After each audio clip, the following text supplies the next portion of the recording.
just like oil and water. They do not mix. They are always suspicious of one another. Wealth isn't the key metric that's going on. It's rather the psychology that the people have in terms of their theory of justice, their theory of happiness, and then the different emotions that they have. How does this conflict escalate? How do the temperature rise into something like civil war, like Stasis? They see it happen and they think, you know what, this is the last straw. I just can't handle this anymore. They've drawn their swords. They're ready to engage in violence. If you're going to have tools where one group is able to control the mistakes of the other group, you've got to make sure that that other group has tools at its disposal to take care of the mistakes of the first group. I can tell you what my worry is, that our society has become more oligarchic. All right, so welcome back everybody to another episode of the Atheniano Show, where each episode is a new ripple containing unknown but unlimited impact. I think according to most polls and surveys and just people's general perception, we live in an increasingly divisive and polarized time, not just in the United States, but around the world. I think it's not a stretch to say that many people are concerned, or at least concerned about the possibility of another civil war happening sometime in the future. There was this movie out recently about a fictional civil war happening in the United States, but I think it resonated with a lot of people's concerns. And even just beyond that, I think a lot of people want to reduce tensions and de-escalate. So the question then becomes how? How do we do that? And I think one of the best places to look is to some of the greatest minds of human history. And yes, that is Aristotle and the ancient Greek philosophers. And it is for that reason that I am incredibly grateful to have Professor Skultety here with me, who is an expert in this field and a very well-renowned professor of philosophy at the University of Ole Miss. So thank you so much, Professor, for being here. Oh, it's my pleasure. I don't have time to go through your entire resume because it is quite impressive and vast, but I'll just say that you are the chair of the Department of Philosophy and Religion at the University of Mississippi, or Ole Miss, where you're also a philosophy professor and the director of the Declaration of Independence Center for the Study of American Freedom. Is that correct? Yeah, that's right. And you've also written a book called Conflict in Aristotle's Political Philosophy. You're the co-editor of Aristotle's Politics, Critical Essays, and you've published numerous articles and essays, including The Humbling of an Impatient Cosmopolitan in Dissident Philosophers. And I'll put a link to all your works in the episode description for people that are interested. I highly recommend it. But nonetheless, once again, all this to say, just thank you so much for being here. So the way I've kind of set up this episode is 4 sections. They're not going to be super exact. There's some overlap, but generally it's 3 questions examining the way that ancient philosophers and Aristotle thought about conflict. So what is conflict? How does conflict arise? And how do we resolve conflict? And then the last one would be branching out and kind of recommendations to our modern world and the present day. But I want to just start with an introductory question about yourself and how you got into studying conflict, because I think it's a very unique area of study, particularly to do it within the ancient philosophers. So I would love to hear about how you got into that. Well, originally, back in graduate school, I was really interested in this debate that took place between communitarians on the one hand and liberals on the other. So there were a lot of articles and books being written sort of engaging in that debate about whether a communitarian approach or a liberal approach would be better for contemporary political social world.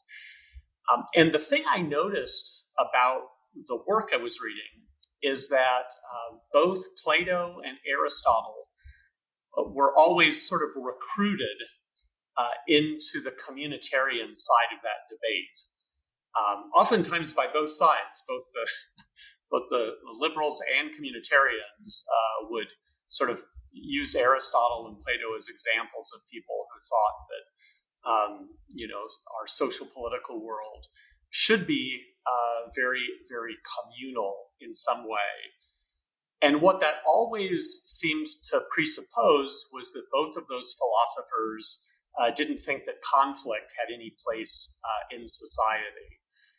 And the thing that struck me as odd about that is that Aristotle, as I was reading him, was not in favor of eliminating all forms of conflict from our political and social world. And so that's what originally got me interested in this topic, is it just didn't seem right to think that Aristotle would just so clearly be on the side of the communitarians in the communitarian versus liberalism debate. And then the other thing that piqued my interest is that, I had read Benjamin Constant's famous essay, and in much of the literature I was reading, there was this sort of distinction between the ancients versus the moderns. And again, in that contrast that was set up, someone like Aristotle was always presented as a paradigm of an ancient thinker who thought of the world, the political world, as a place where people are friends with one another, that they're engaged in close-knit, face-to-face relationships, and that there's this sense of togetherness in an Aristotelian political society that you don't find in the modern world, the world of Hobbes and Machiavelli, where people don't relate to each other in some sort of friendly or close way. And again, so that was this contrast that was constantly sort of talked about. And again, that never struck me as correct, because Aristotle, as I was reading him, was maybe had far more to say that was like what you would find in Hobbes or what you would find in Machiavelli.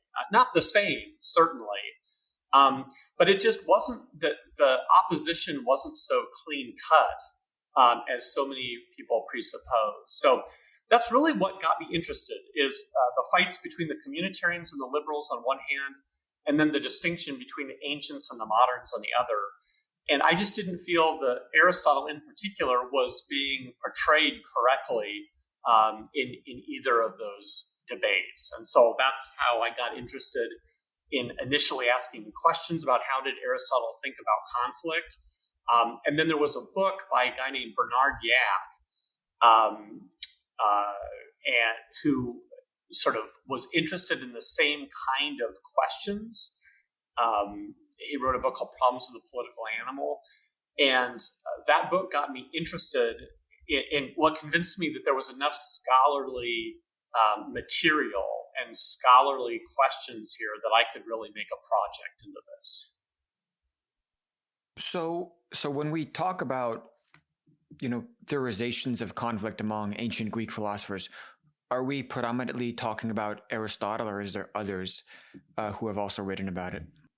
Yeah, the theme of conflict does come up in other philosophers.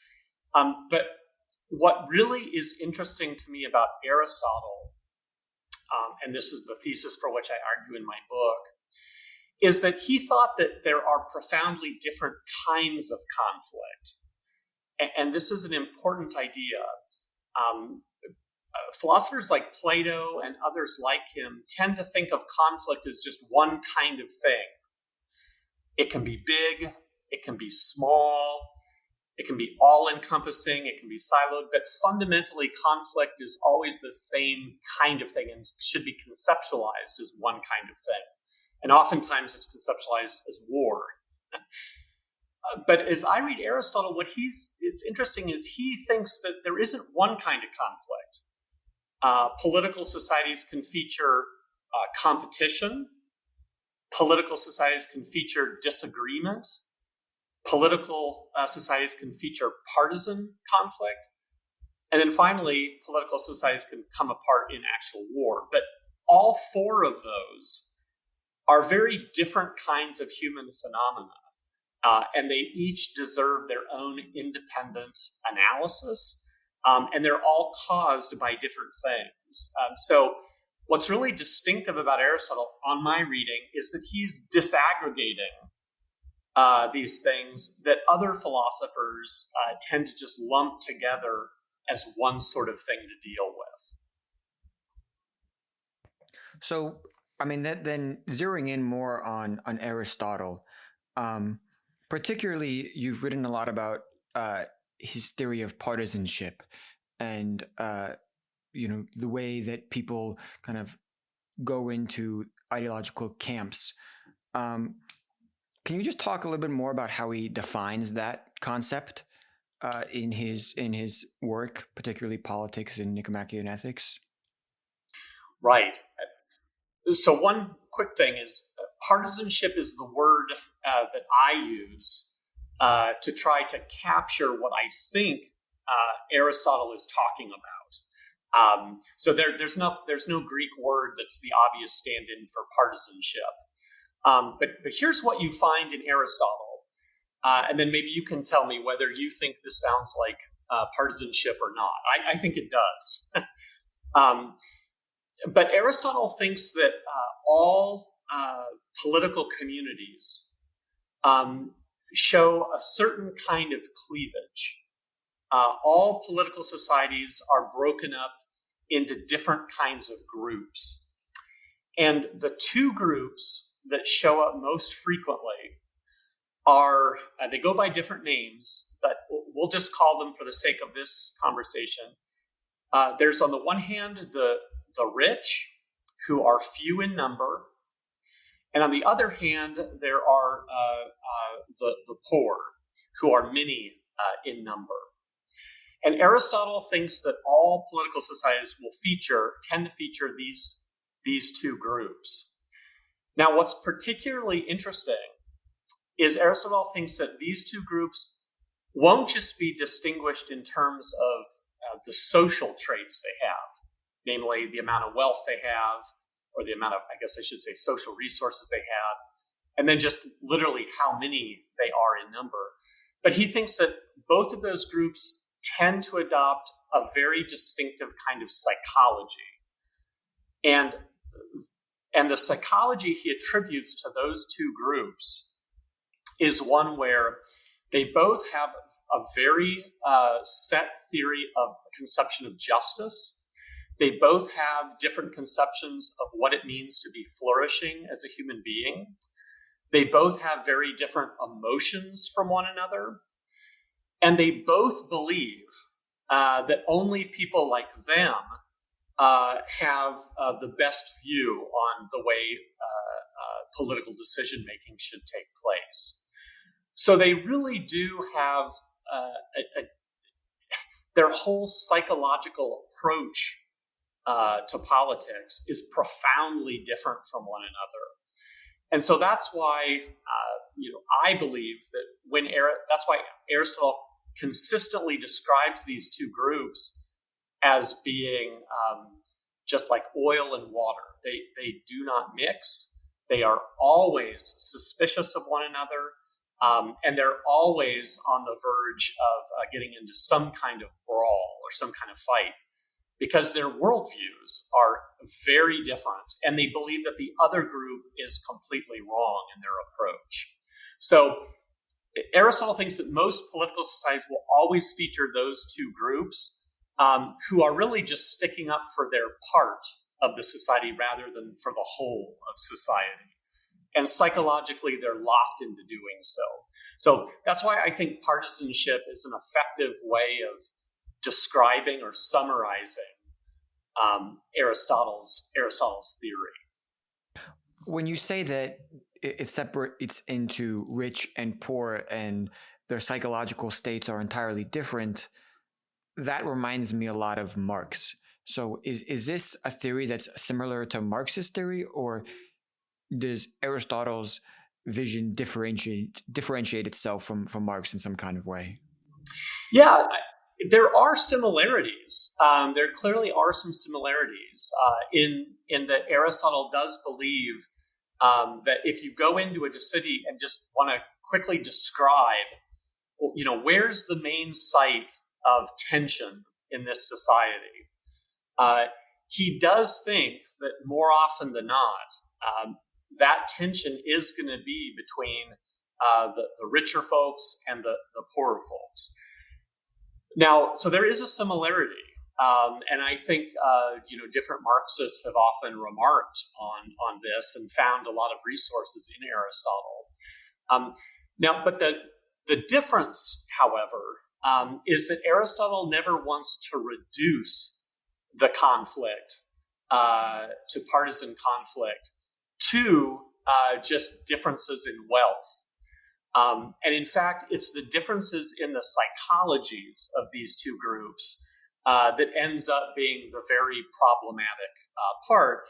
Because Aristotle says you can have people who are poor from the poor who end up making a lot of money, but they're still looking out at the world in a way where they're thinking like a poor person. So, maybe even wealth isn't the key metric that's going on. It's rather the psychology of that the people have in terms of their theory of justice, their theory of happiness, and then the different emotions that they have. So, for Aristotle, the poor, and I'm putting those in quotation marks because they might actually have quite a bit of money.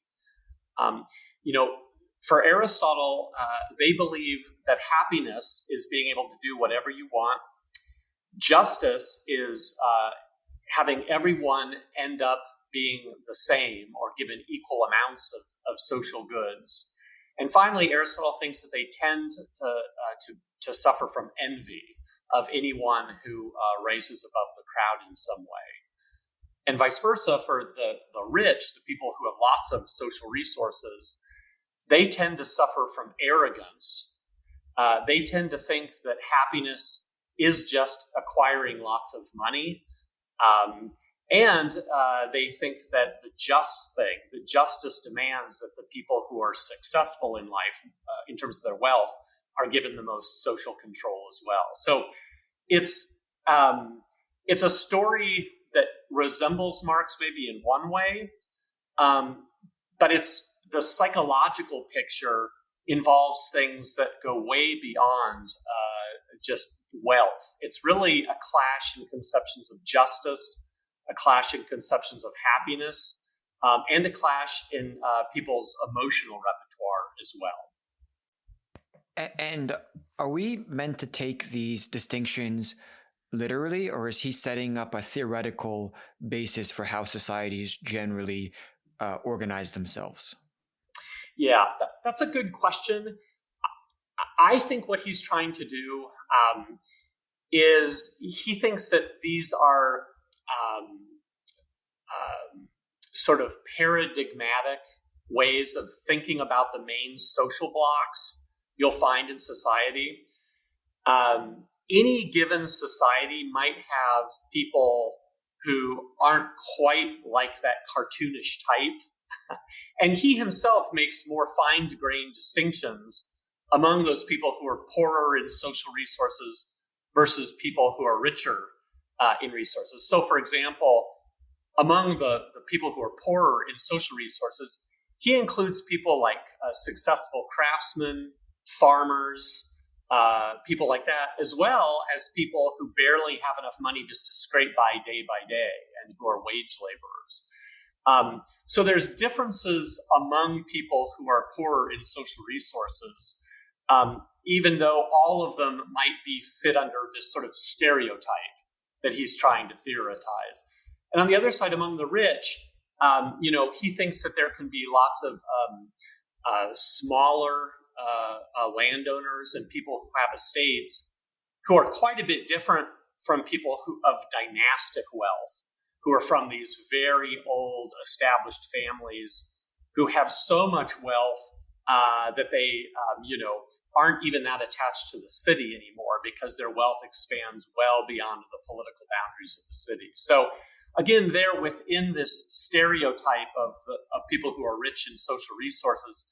even there's lots of differences on the ground in any given city. So, I think he takes himself as offering these sort of stereotypes that should offer you a way of starting your analysis when you go into a city. But then he also thinks that you should be ready to notice differences and subtle variations from one place to another. And so am I correct in saying that he believes that these two groups that are so psychologically divergent, it's possible that they lead toward what he defines as stasis, right?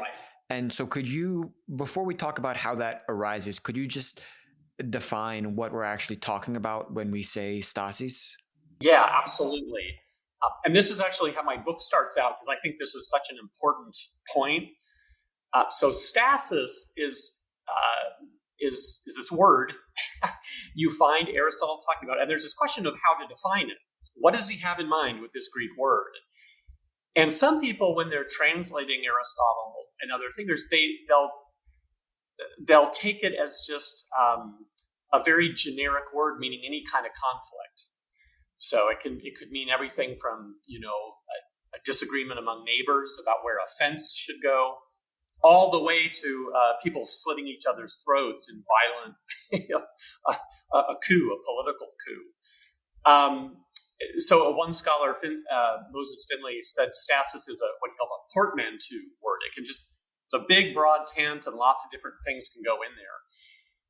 On my way of reading Aristotle, I think he uses stasis in a very specific technical sense, which is, this is civil war.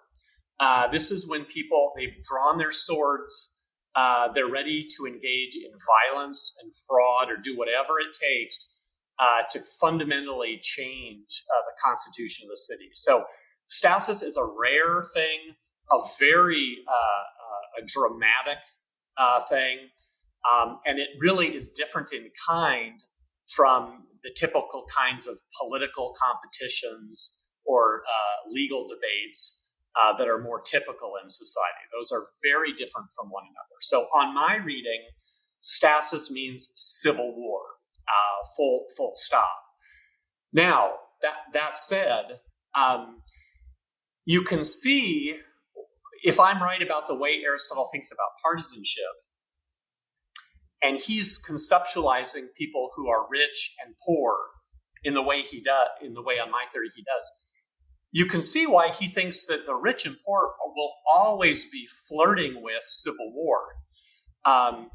Because they have radically different theories of what's just. They have radically different theories of what makes a human being worthy of political rule. Radically different ways of thinking about happiness. And so these people are constantly going to be very, very, very suspicious of the other side. And so if you want to make your society, for Aristotle, if you want to make a civil war more likely, what you should do is make your society so that no one exists except the rich and the poor. It's like creating a tinderbox, and you're making it very likely that some kind of violent conflict is going to resolve. So this is why his big solution for decreasing the chance of civil war in most societies is to try to find ways to promote and increase a strong middle class. That is a group of people who aren't terribly resource rich, but who also aren't resource poor, but who are in the middle and don't suffer from the emotional and psychological prejudices that those other two groups do. And so does he think that this is metaphysically possible? Not metaphysically, but is it possible that to eliminate kind of this conflict in society, or is this inevitably going to happen no matter how strong a middle class you create, no matter which group of people you put together, how virtuous they are? Is there always going to be conflict according to him, or is there some possibility that we can eliminate that from society? Yeah, the answer is yes or no. The answer is it's not metaphysically impossible to create a society that doesn't have partisan conflict. He imagines what that kind of society would be like at the very end of his work, The Politics.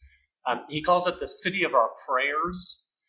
It's the kind of city where everything would need to be going just right. You would have to have people who were psychologically predisposed and educated in just the right way, who are inhabiting just the right kind of land and just the right kind of geography, who were situated vis-a-vis other cities in just the right way. So it's metaphysically, there is a possibility out there for the city of our prayers. But he thinks that is extraordinarily difficult, and you'd have to be very lucky to ever come across a city that's situated in that way. So in most times and in most places, the city of the prayers isn't an option. Rather, what you're going to be doing is dealing with these different blocks, these different social groups who really won't be on the same terms with one another. So you'll be trying to mitigate partisan conflict.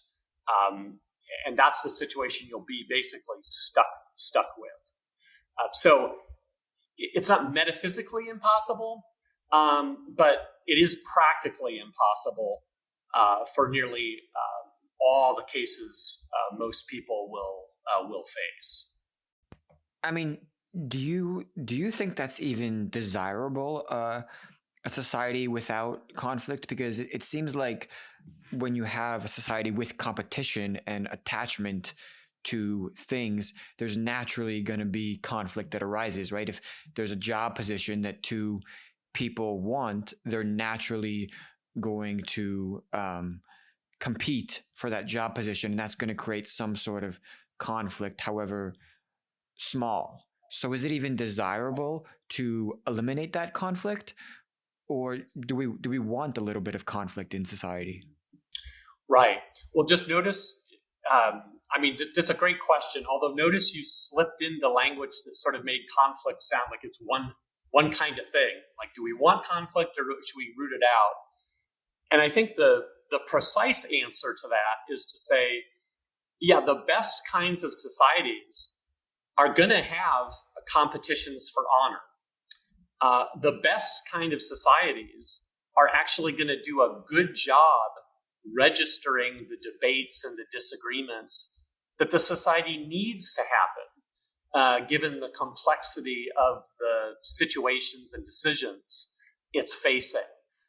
And so competition for honor and disagreement, definitely you don't want to root those out, because competing for honor, at least if you're an Aristotelian, is part of leading a flourishing, happy life. And having smart and articulate people articulate disagreements and who are registering different kinds of evidence, you want them entering the arena of debate so that all these different points of view are on the table and open for discussion and analysis. But by contrast, just because you are open to debate and competition, that doesn't mean then you shouldn't worry about partisanship. And in fact, you should be taking steps in your society, just I think like Aristotle recommends, to try and decrease the virulence of that partisan conflict between those two sort of camps who have the radically different psychological profiles. And I think Aristotle's right that probably the best way of doing that is by trying to adopt policies in your society that will lead to a large middle class. I think Aristotle's onto something with that. And now, look, that's not going to erase partisanship, but you can definitely sort of stamp it down and keep it at bay, so that your society can spend more time with productive disagreement and productive competition. So coming back to the point about the rich and the poor, and the rich valuing wealth and material things for their happiness, and the poor valuing freedom and the capacity to be equal. I'm just wondering, number one, if you think there's any modern day applicability to those distinctions, but also if you could, before that, explain, because it makes sense to me how the rich, if they want to accumulate if their happiness is dependent on the accumulation of wealth, that they're never going to be satisfied or happy, and there's always going to be some sort of conflict brewing in their minds. But to talk about the poor and the valuing freedom, I think that's a confusing thing to a lot of people. Well, the question might arise, well, why wouldn't you want the most freedom possible? Why isn't that a desirable thing? Why shouldn't people be able to have the most freedom they want? And why is that something that would potentially be in conflict with others? Yeah, well, let me say a few. There's a lot there. So follow up on the question. If I start going off here on a tangent, just one quick thing I want to begin by saying is, Aristotle's analysis of the rich is another kind of reason that the Marxist analysis doesn't quite work with Aristotle, which is he actually thinks that rich people not only will they have partisan conflict with the poor, but he also thinks that the rich are going to be so devoted to wealth acquisition that they'll be fighting with one another all the time as well. He doesn't think that in general these rich oligarchs, as he calls them, are able to work well with one another very well. And so they often cause all sorts of problems in their society because they're trying to knife each other in the back to try to make that much more wealth. But I guess the thing that is confusing, let me say that it is easy to appreciate then how the idea that someone who just wants more and more and more wealth, I think we can all sort of readily appreciate how that would just be problematic to society. Because if someone is just fixated on wealth, they're not really stepping back and thinking about how their own life will play a part in making the common good flourish, right? Arriving at some sort of policy that doesn't just help them or just help the rich, but also helps the poor, and that can help kind of everyone win.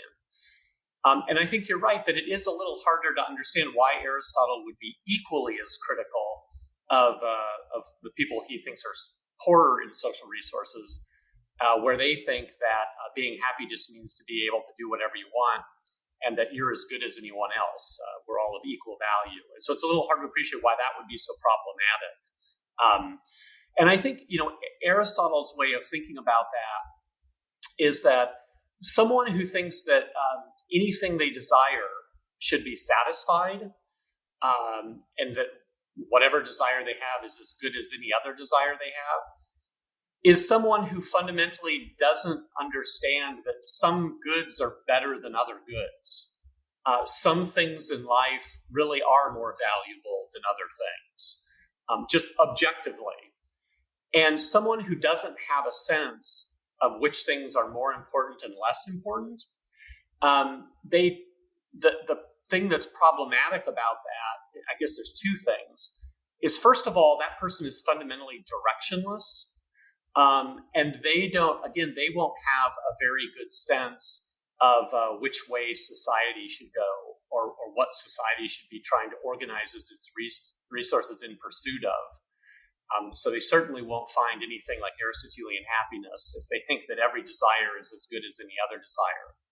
But I think Aristotle's other criticism of this idea is just, human beings have so many desires that's an endless quest. If you really are just trying to satisfy every desire in your soul, every desire you might have, that'll be something that you'll be searching after your entire life, and you'll never get there. Our desires just are infinitely needy. And so that's the way in which the Aristotle's poor ends up resembling Aristotle's rich, is that there's this way in which there's this endless pursuit that really never can be satisfied. And if that's the thing you're seeking, is you never will have time and energy to step back and look at the common good and try to appreciate the way in which your own life is just a part of a group of people, some of whom are different than you, and where you need to be favoring policies where not everyone is getting everything they want, but we're all looking to play our roles so that the whole thing can work together for the sake of a common good, rather than just the good of one particular part. So that's the way in which Aristotle problematizes the poor. Now, like we said earlier, there is something kind of cartoonish about that. He clearly is sort of engaging in a stereotype there. But I think he's just doing that for the sake of these, painting this broad picture so that you can appreciate where the partisan conflict in society is most likely to arise. So I actually want to save the part about if you think that this distinction is attributable to kind of modern day phenomenon and modern day people to later.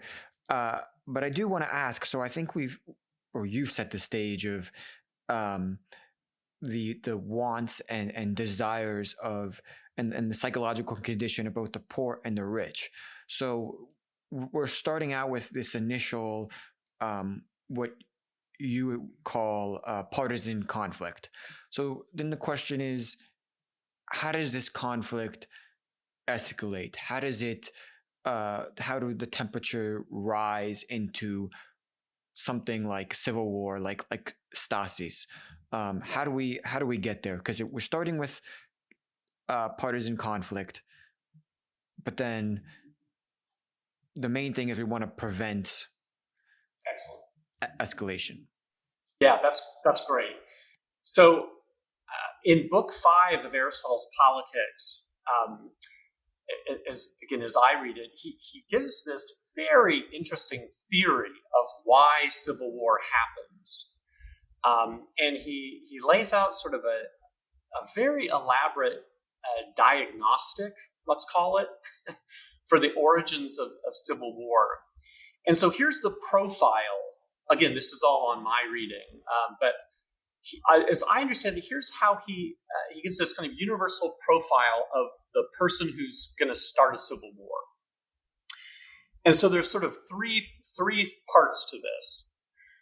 So first of all, he thinks that the person who raises the sword and is ready to go to war, to engage in civil war, is someone who fundamentally is motivated by the idea that the current order is unfair.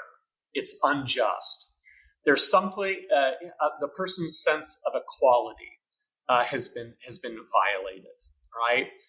And there'll be different versions of that. Some people their version will be, I'm as good as anyone else, and the current regime is saying some people are better. That's not fair, and I'm going to end that. On the other hand, you might have people who say, look, I'm clearly better than other people. I'm not being treated fairly because I'm just being treated like any garden variety, like anyone else. But in both cases, the person is going to have this feeling of they haven't been treated fairly by the regime, right? So that's the kind of first part. Is the person's drawing the sword, and that's going to be the thing they're thinking about. Now, Aristotle thinks that the immediate reason they will have drawn their sword, this is what I call the trigger for civil war, will be that they will have witnessed some kind of honor or dishonor or some kind of penalty or reward being given to someone that where they see it happen and they think, you know what, this is the last straw. I just can't handle this anymore. If that person over there is getting that monetary reward, well, that's it. I've had it. I'm now going to, that's my tripwire. I'm now going to draw my sword and start fighting. So the triggers, Aristotle thinks, always come in the form of money or honor, involving you or your friends in one way or the other. But then maybe the third part of his analysis, and this is really where your question comes, is Aristotle thinks that it takes a lot to get a human being to the point where they're just a trigger event away from drawing their sword and being motivated by the sense of fairness. It takes a lot to get a person to that state. And so he outlines a number of things that I call spectacles. That is, things you see over time that slowly lead you to the conclusion that the constitutional order in which you're living is fundamentally erroneous and fundamentally unjust. And what I love about Aristotle is there's no silver bullet here. There's no one causal factor that does this. Aristotle just identifies a whole bunch of different kinds of things that over time can add up to making you think that this place needs to be burned down. And so there's 7 of them. And here it is real quickly. It's that you see spectacles where people are making profit. They're getting money in some way. You see another spectacle is you see certain people winning awards or honors that strikes you as unjust. Another spectacle is that you see people in ruling positions that make you afraid, that make you fearful. Another is that you see people in ruling positions that you think that you're superior to. Another spectacle is you see people in ruling positions that you think are ludicrous and you have contempt for them. And then finally, Aristotle thinks is that you look out at your society and you see that the other side is growing too quickly, right? And so this is especially true, Aristotle thinks, when rich people, the oligarchs, look out and they see huge numbers of poor people increasing. So they feel like as a proportion of society, they're getting smaller and smaller and smaller, and the number of poor is getting larger and larger and larger. And so that their sense of their relative size, it's one of those spectacles they see that will start to put them on edge. So anyway, there's never for Aristotle one root cause of civil war or stasis. Just the history of any given city might be a little different than the history of other cities. But in general, what you have is human beings who see these spectacles, and they just over time add up until the person is more and more agitated that the regime they're living in is basically unfair.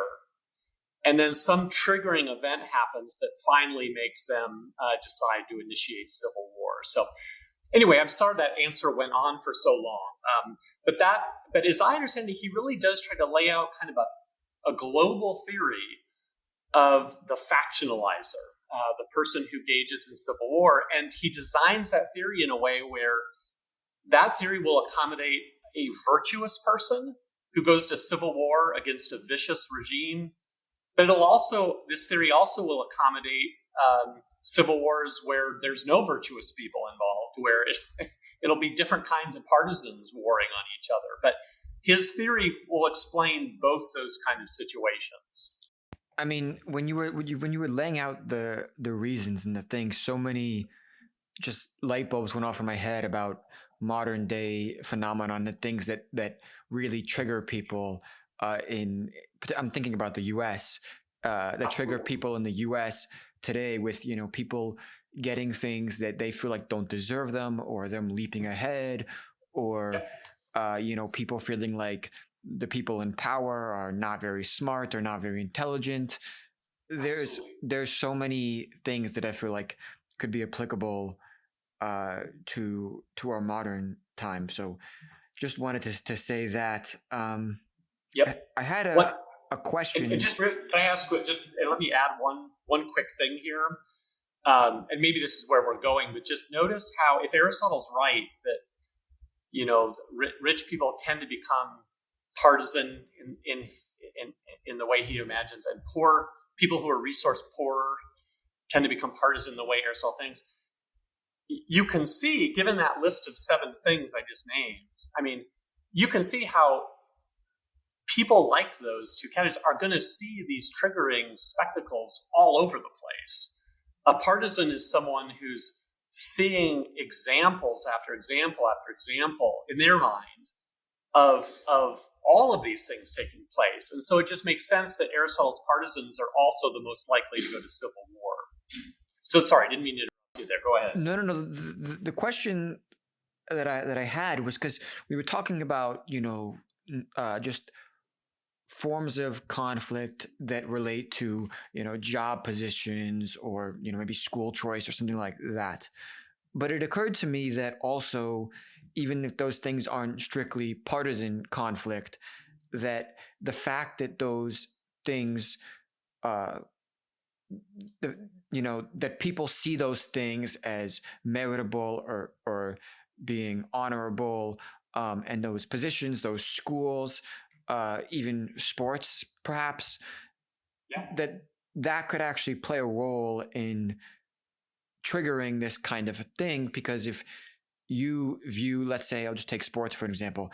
If you view being on, this sports team or getting a scholarship to play sports at this university as being the most honorable thing or the most important thing, and you see somebody who you feel like doesn't deserve it as much as you get that's going to trigger that same sort of psychological reaction that would impel somebody to draw a sword, let's say.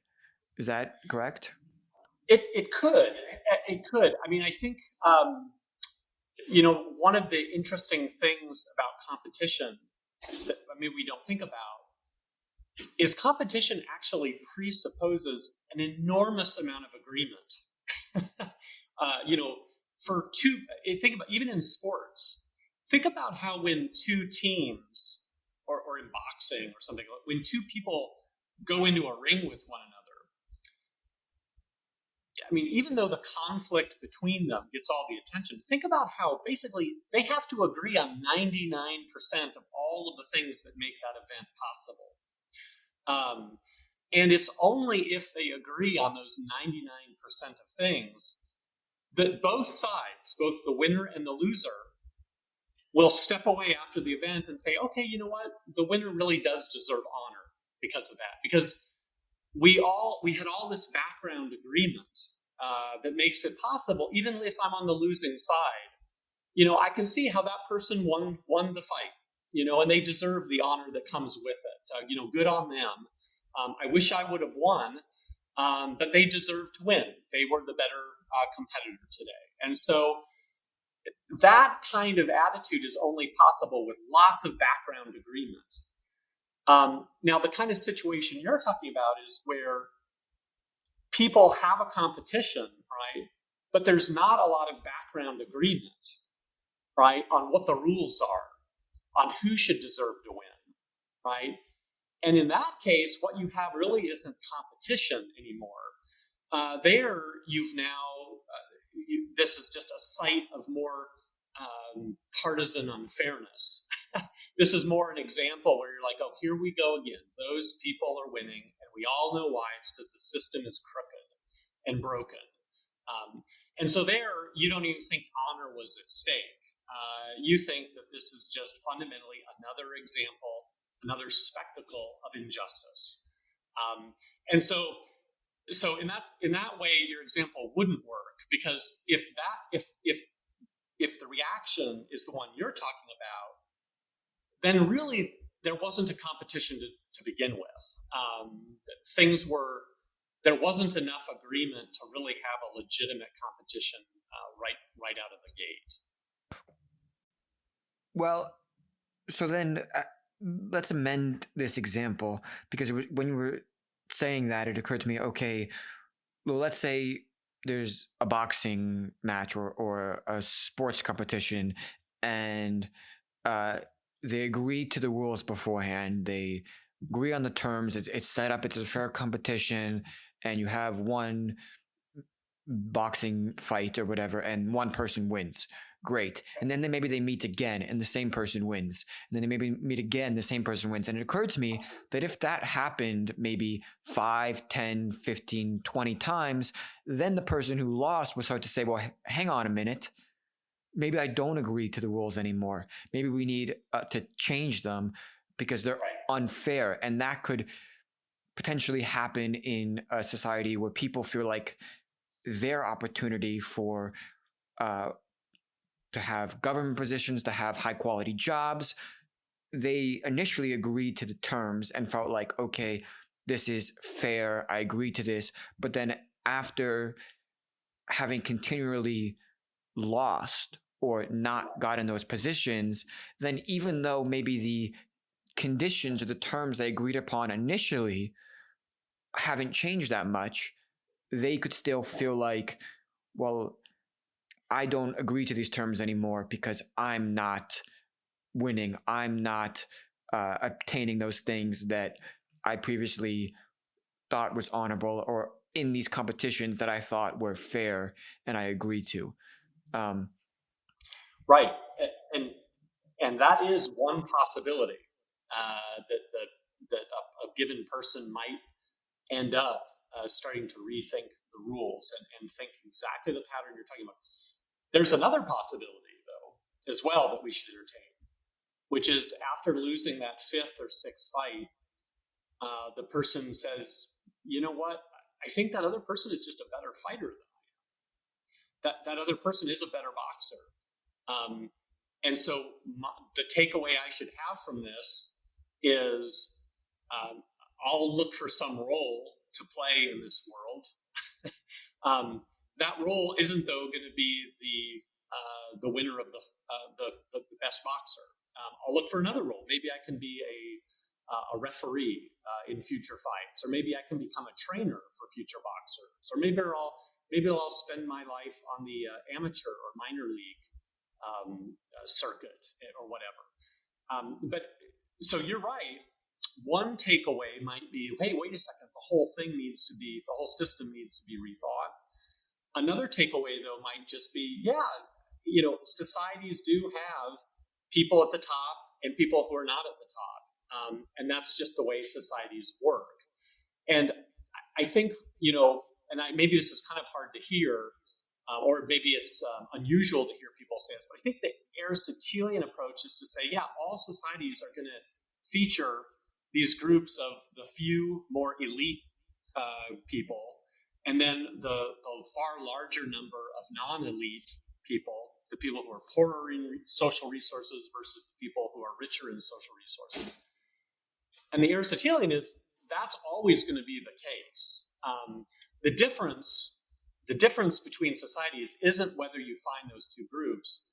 The difference is whether there are mechanisms to ensure that everyone is treated well in that system, and that the policies and decisions that are made are in the common interest of everyone, and not just either of those two groups or some other partisan group. But the goal for an Aristotelian is never, or an Aristotle's approach isn't, hey, let's just get rid of all of the hierarchy. Let's get rid of all the winners and the losers and make everyone equal. For Aristotle, that there is no social world that's like that. That's just an impossibility. So it's not one you really should try to bring about. At the end of the day, no one would become a boxer.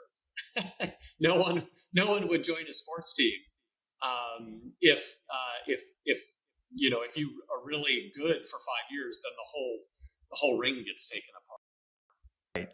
Right. That makes sense. And perhaps sports is not the greatest example because people don't view that as life and death kind of, or they're dependent on their own happiness the same way that you describe these partisans, these rich and the poor depend on the, money and freedom. Like that is what determines how happy they are and how meritable their life is. and so it is like life and death to them. So perhaps That's sports isn't the best example, but that also led me to ask about an earlier point you made, because you mentioned briefly about how to uh, not resolve this conflict, but de-escalate, and that's kind of where I want to turn now. And you said that for him, it's about having a strong middle class, developing a right. strong middle class, In most places, yeah. and that not only struck me as interesting because of his theory of the mean, and with virtue ethics being, between two levels of um, different traits, and that's where virtue lies. But it also struck me as interesting because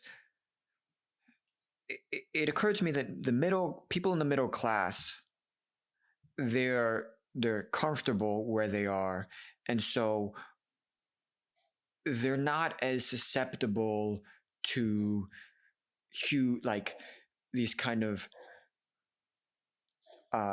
indifferences in power and these imbalances or balances between those who have honor and those who don't have honor. But I'd like to hear from you about why he thinks that having a strong middle class is a way to reduce these tensions. Right. Um, well, he thinks that. Well, first of all, he's actually somewhat pessimistic. He thinks it's very hard to create a society with a large middle class. First of all, he thinks that it's an incredible political achievement to have a city with a large middle class. But here's just like he paints a psychological profile of the typical rich in resources and the typical stereotype of the people who are poor. He also has this kind of stereotype that he paints of a middle group, middlings. First of all, the thing that's noticeable about them is they don't suffer from the same emotional defects that the rich and poor do. So remember, the rich for him are people who tend to be arrogant, and the poor tend to be envious. Well, Aristotle thinks that the middlings, they're not particularly arrogant. They don't have a lot of hubris. And on the other hand, they're not particularly envious either. So they don't have these obvious emotional defects. Moreover, for them, even though they're not perfectly virtuous, they're not like a full-blown, flourishing, happy person in the Aristotelian sense. Nonetheless, they're passively virtuous for Aristotle. And so they do believe, they do think that there's more to life than making money. They don't think money is the be-all and end-all. And on the other hand, they also think that some things really are better than others. So they don't have that kind of happiness is just doing whatever you feel like. They have a sense of honor. They have a sense of a hierarchy of values. They do think that the civic good is more important than individual goods. And they're able to assess they have a basic sense of decency, a basic sense of fair play. In general, they're not looking just to get on a treadmill of getting more and more and more wealth or more and more and more desire satisfaction. They have a sort of sense that they're part of a community and the communal good is important for them. So they're happy to be in situations where there's rotational rule, where some people rule for some time, then they'll step down and let other people rule. They're fine with that. So he has this interesting and rich psychological portrait of the middle class, just like he does the rich and the poor. And again, that's maybe a stereotype, but he thinks that that's kind of at least a good starting point for theorizing what this group of people might be like that would be so helpful. I mean, in many people's theories of revolutions and such, they talk about how the middle class is much less likely to participate in the revolution because they're not willing to risk what they have. They're comfortable. Yeah. Maybe they're a little bit concerned about their freedoms being taken away or not making a ton of money, but they have enough money to sustain themselves. And so this idea of drawing the sword and giving up everything to overthrow the system is just not that desirable to them because they are comfortable within the system. Right. And notice just, again, first of all, it's not just money. That's why I keep saying rich in social wealth or social capital. Like, it's middle class people, first of all, and the people at the top. Part of what they have that's great is wealth, but they also have just opportunities to do more in life. They get to experience more, go to dramatic festivals, and they get to participate in politics more than other people, and they get to do the kinds of activities that give life meaning. So it's not just a wealth thing. So that's partly why, middle class people in general are going to be. It's difficult to get them to become revolutionaries because they really are enjoying some of the things that makes life, worth living. Like in an Aristotelian sense, not just a desire satisfaction sense. They're partaking of some higher things.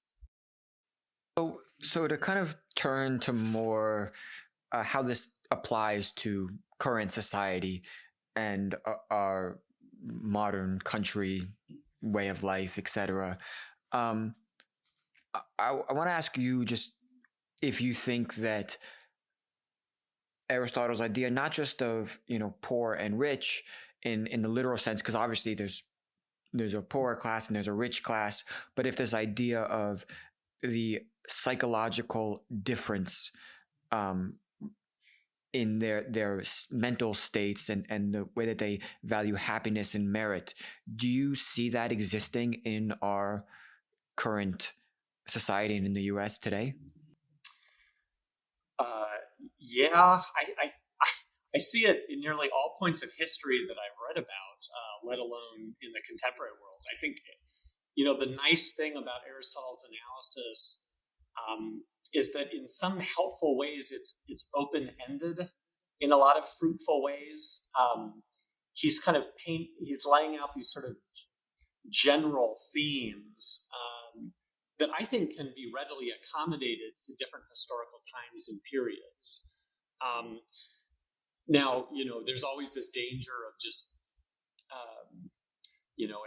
if a hammer is your only tool, everything looks like a nail. You've heard that idea. And I'm always leery of, yes, I've spent a lot of my life studying Aristotle, and now, no surprise, I look out in the world and every political phenomenon I see is going to be, readily conceptualized in Aristotelian terms. But that said, I do think that a lot of the things he's pointing out do find resonance in our political situation today. There are differences. The way power works now is different. The scope of political communities is very different. The sheer number of human beings involved is very different. And that makes the kinds of dynamics involved, I think, somewhat different.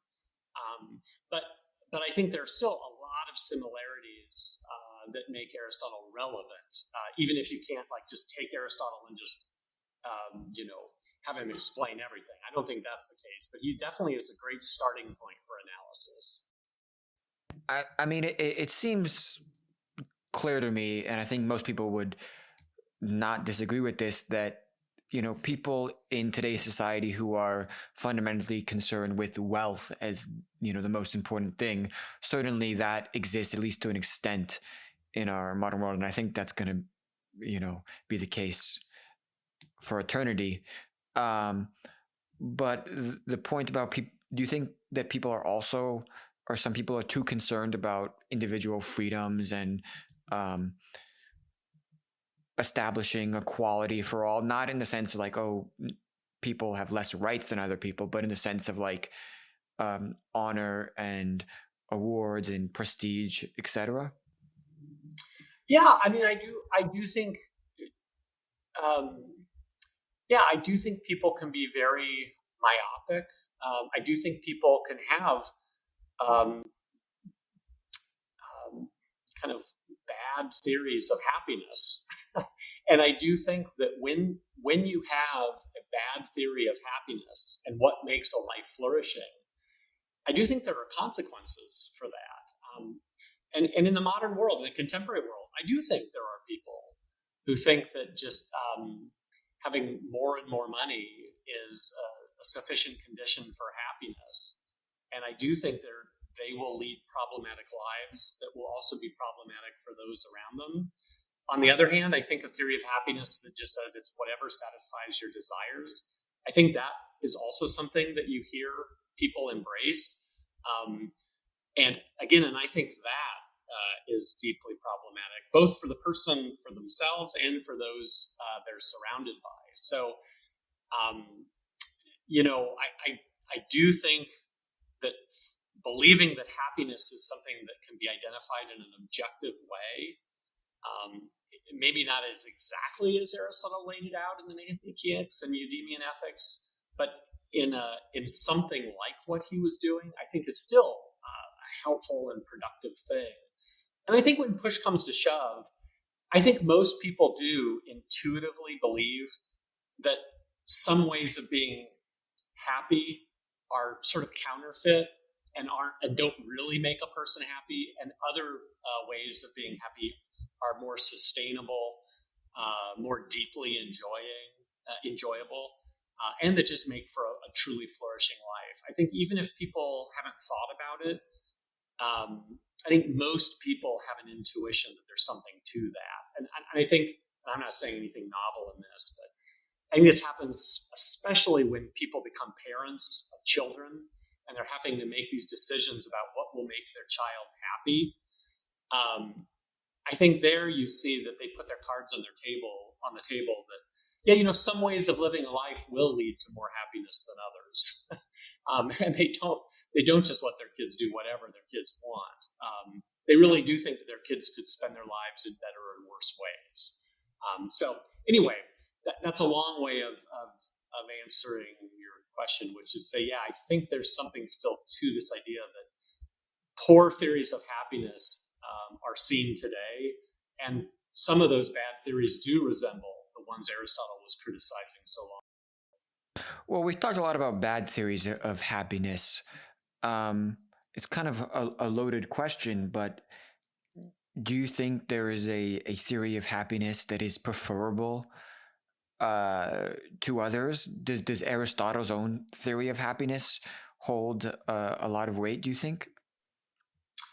Yeah, I do. I mean, some of the world we live in is importantly different in some ways because of, like I said, the size of political communities and the technology available and the ways in which we're able to spend our time, I think are different. But fundamentally, Aristotle's his proposal, his idea for what makes for a happy life, a flourishing life, is that you're exercising your rational capacities in an excellent way, not just in an average or poor way, but you're exercising your rational capacities in an excellent way over a long period of your life. And I really think that there's something to that. And I know my own experience is kind of in my own life and in the lives of those I've seen around me. I think that is fundamentally correct. that people who are the most flourishing are leading rational lives where they're using their rational mind to deeply explore and understand the world around them and to interact in that world in a sustainable and enjoyable way.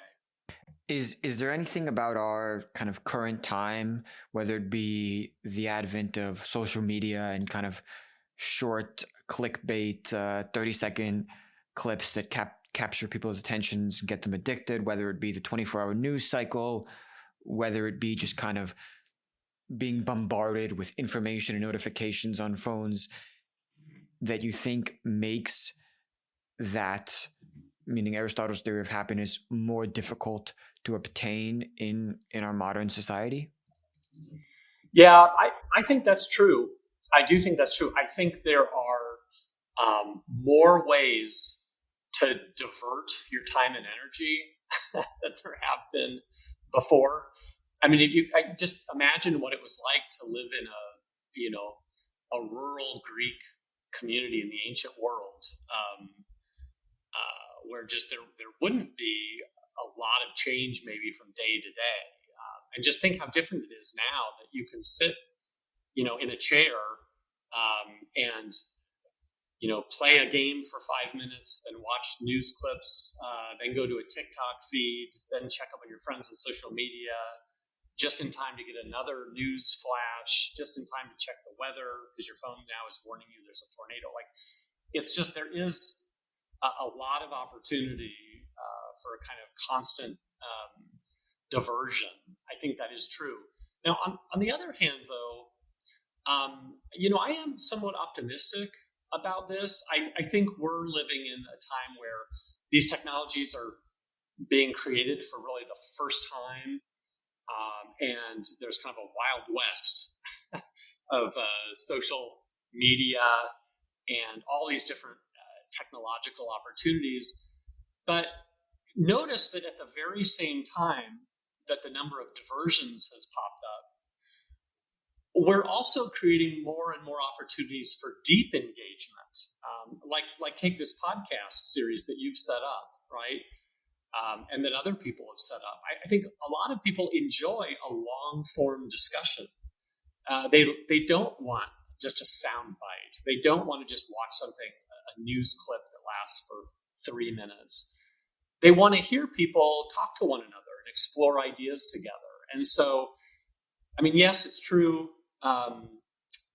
We have all these abilities to distract ourselves, but we're also increasing the different ways in which we can really be happy in an Aristotelian sense. And I am optimistic that at the end of the day, we are still rational animals, and that there is something that human beings will seek and develop over time. So it's just one more thing for us to navigate as a species. I don't think it's the end of us or anything like that, or the end of our happiness. Well, I'm currently in journalism school, and so one of the things that keeps on coming up is kind of the rise and the advent of social media journalism and independent journalism and all these things. And a big discussion people are having is whether or not it needs to be regulated and monitored to prevent, misinformation, as they say, from spreading. And I read in an interview with Zan Bog entitled "Navigating Rough Seas" that you said that it's equally important to do that for "quote unquote" elite media or mainstream media if we want to prevent more partisan political violence. I'm wondering if you could just elaborate on that point a bit, because I found it very interesting.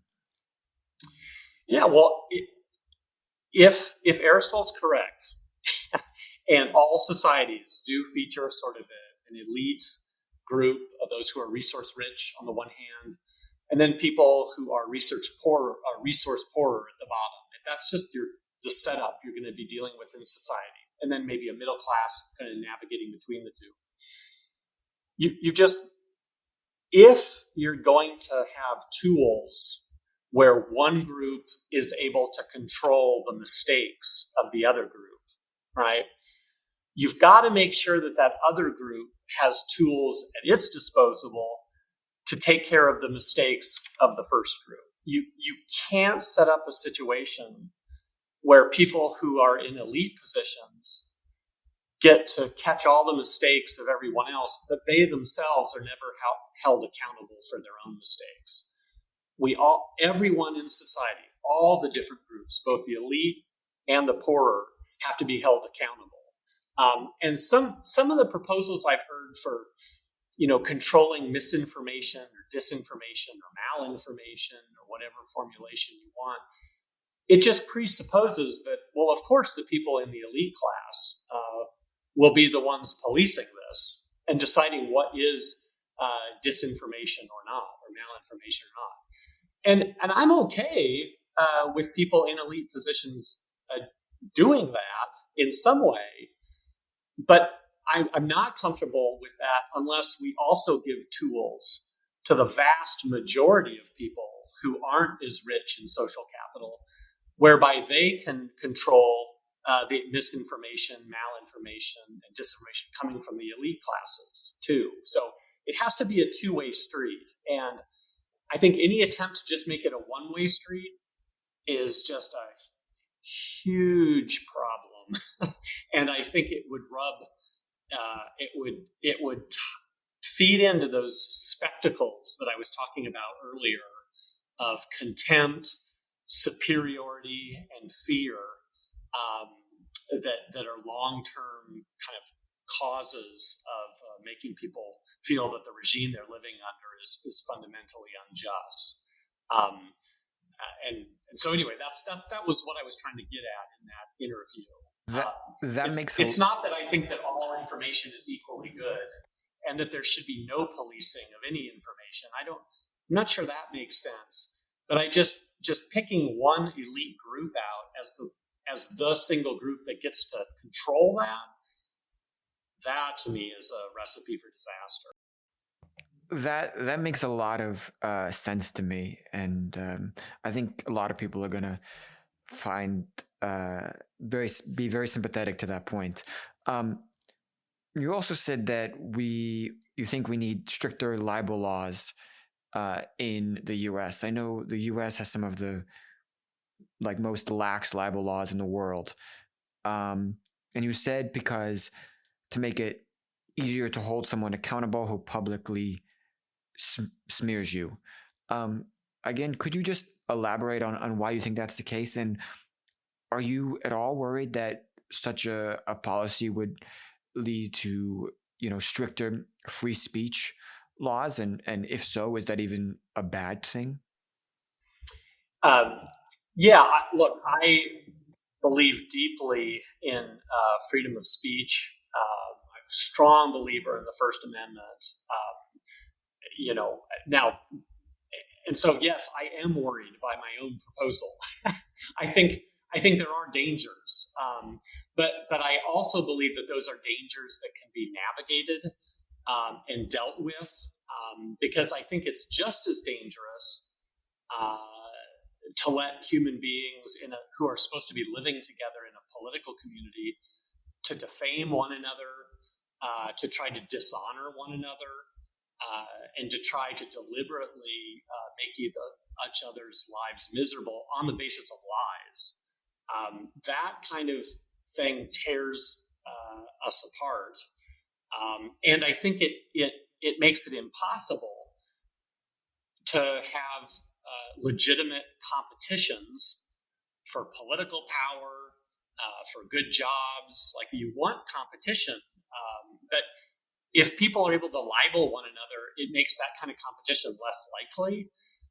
Also, you need a society in which people can have good faith disagreements and debates. But when you're able to defame other people, again, that's a recipe for making sure that you're not going to end up having good and healthy and productive debates. So I am worried that libel laws could be used in a way that would impinge on our free speech rights. I'm not naive about that. And that is something I would worry about and that we would need to be vigilant about. But on the other hand, I just think we've now almost normalized just brutally anti-social behavior that just transforms people into partisans and makes people think of themselves as enemies of one another in a way that just makes any kind of social cohesion impossible. And I think that's a mistake. I don't think that people can feel like they're living productive, healthy, flourishing lives in an environment where someone can just come along and defame you without any consequences. So you mentioned that you very much believe in the First Amendment and freedom of speech. When I told some of my fellow philosophy students and friends that I was going to be speaking to you, they were incredibly interested in the Dissident Philosophers project. And and I know that you part of that. You wrote an essay for the project or the book, and so I'm wondering if you could just speak a little bit about why you got involved with that project and what the overall purpose of it is. As I'm sure many of people watching, friends that I know, and just me personally, am incredibly interested to hear about it. Yeah, well, the idea of that anthology was that there are a number of us across the country, philosophers across the country, who think of ourselves as conservative in one way or another, or who just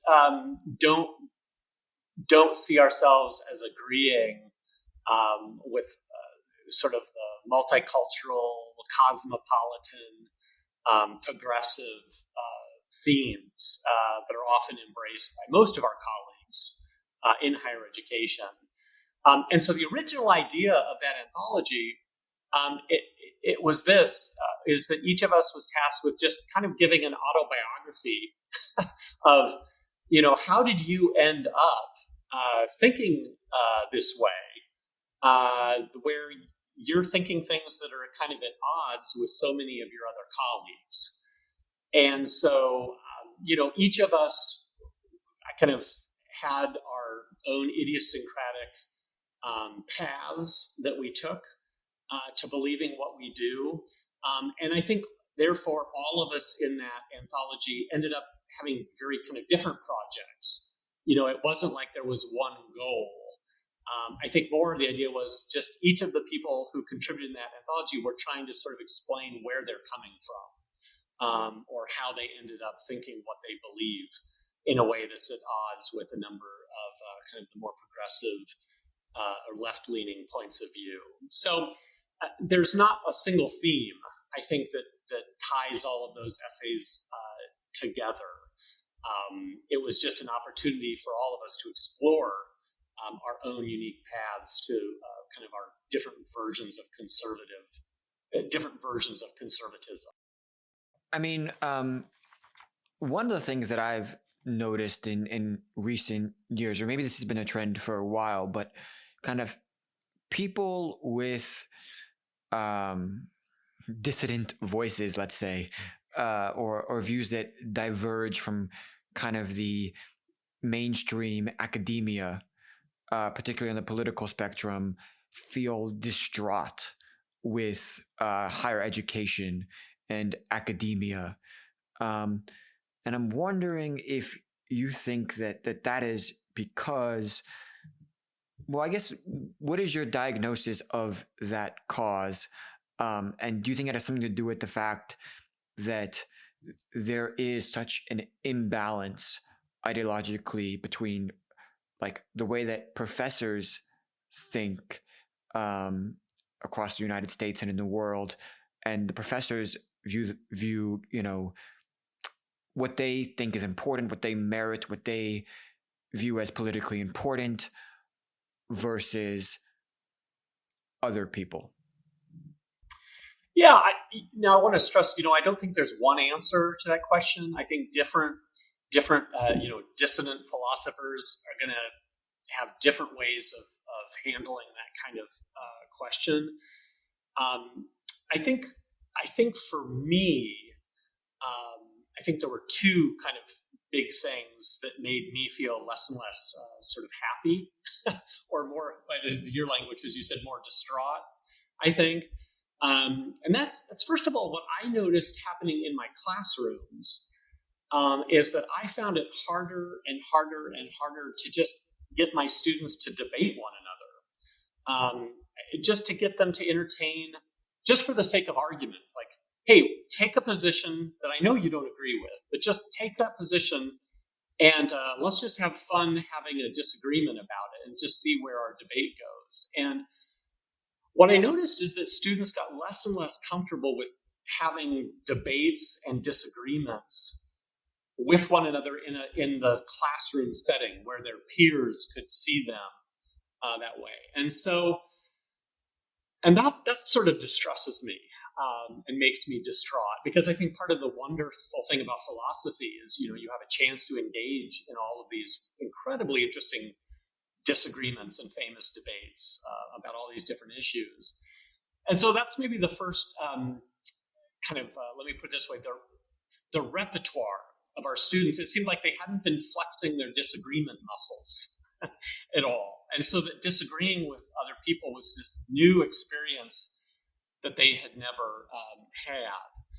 And, so that's sort of the first thing that made me feel sort of less and less satisfied with what's going on in higher education. Is just, it seemed to be less a place where disagreement was happening. But then I think the second thing, and this is related to it, is that, in our country, we've for a long time been having incredibly interesting and profound debates about very deep and important things.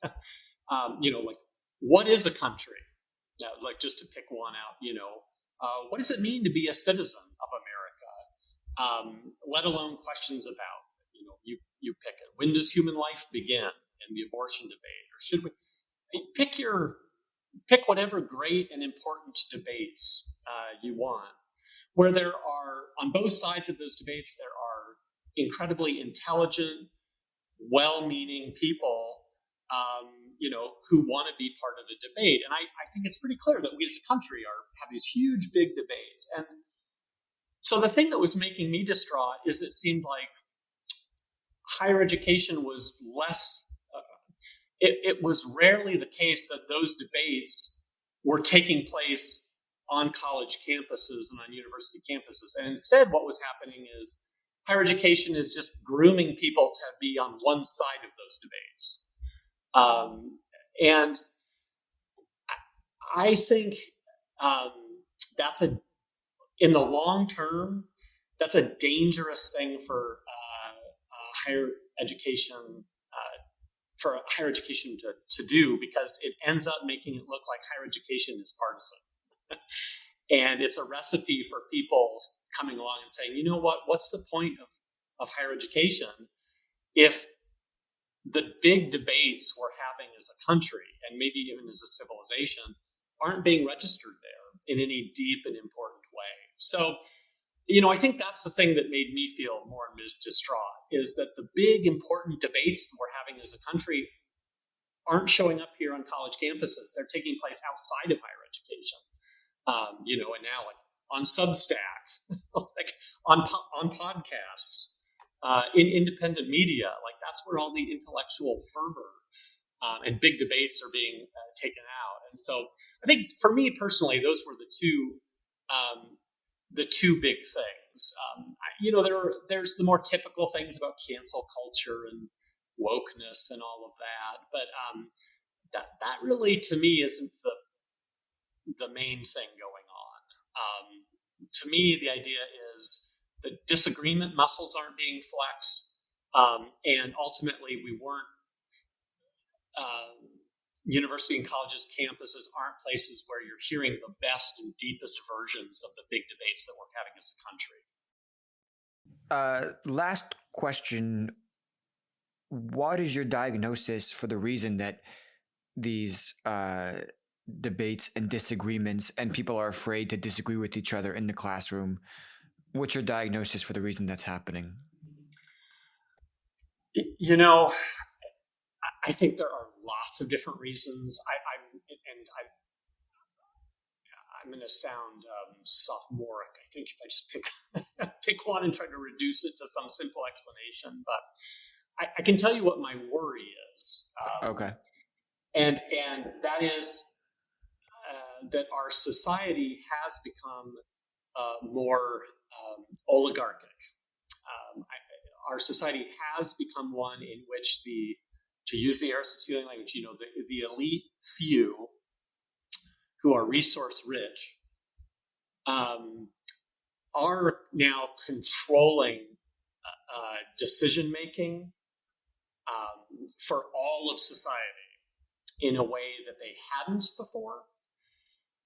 And I do think let's just entertain that thought for a minute. I could be wrong, of course, but if that is the case, I think a lot of students feel that their only shot of being successful is to make it into that upper class, is to make it into that elite group.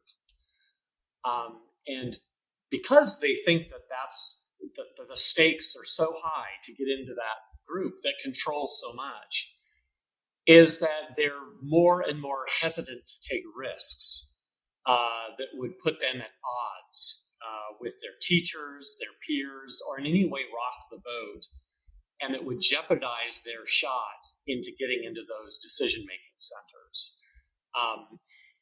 Now, I don't want to. I don't want to sound too pessimistic there, and because part of this could just be our perception about the way things work, and it may not be the case that our country actually is working that way. But nonetheless, I do think there's something to that. I do think that elite decision making now is filtering down and is being pushed down in a way that is somewhat new. And I think that a lot of the student behavior is a response to that. So anyway, that's my kind of off the cuff quick answer to you. I don't know how satisfying that is, but I also want to stress I'm not 100% sure in that answer myself. I'm just entertaining that. Understood. Well, I think that's a great place to close. Thank you so much, Professor Skultety. Just want to ask, if you want to share what future books, articles, research projects that you're working on ahead to share with whoever's listening, if they're interested, as I'm sure they are, to check out and stay tuned. So if you have any interesting projects coming up.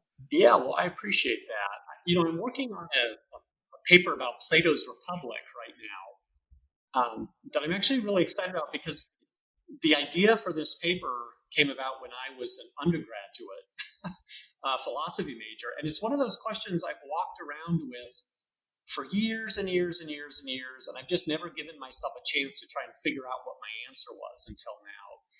And so here's the question I'm asking is, famously in Plato's Republic, he makes this very controversial claim that cities won't be well off until philosophers are the ones who rule, right? So this famously leads to people talking about the philosopher kings in Plato's Republic.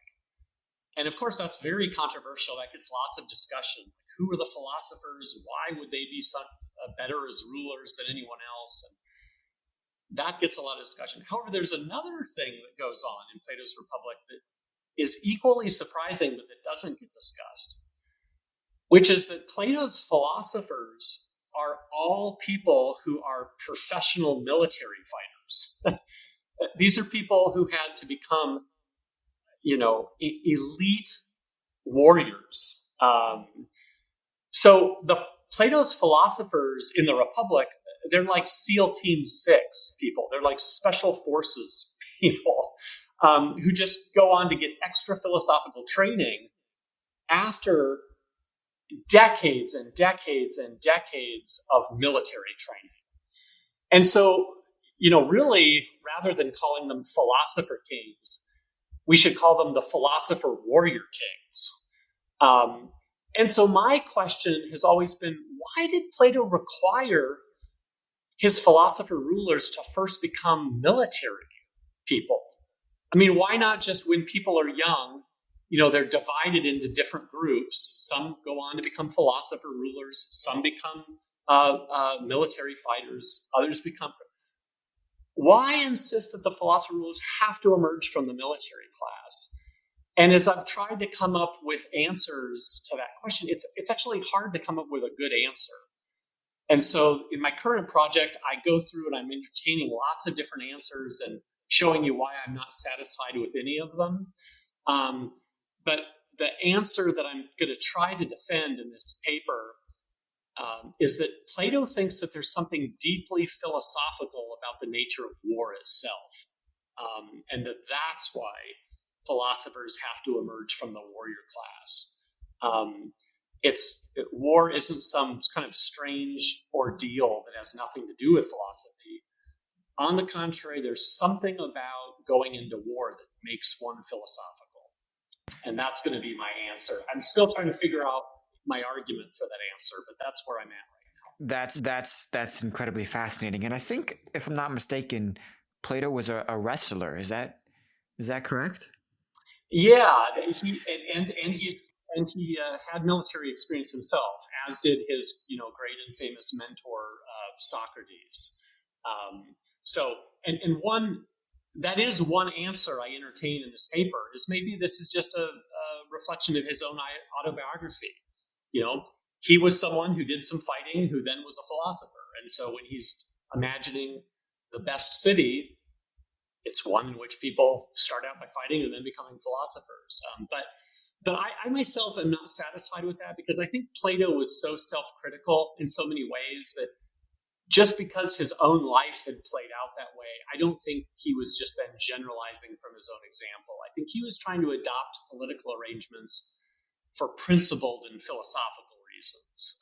So I don't think this is just a reflection of his own autobiography. I think there's more to it than that. Well, that sounds incredibly fascinating. Do you have a title yet, or are you still?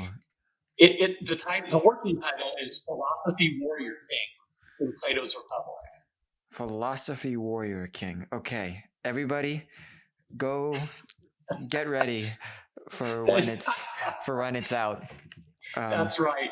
Well, thank you. I love that. I appreciate you giving me some hype there. Yeah, I will definitely be reading it. Great.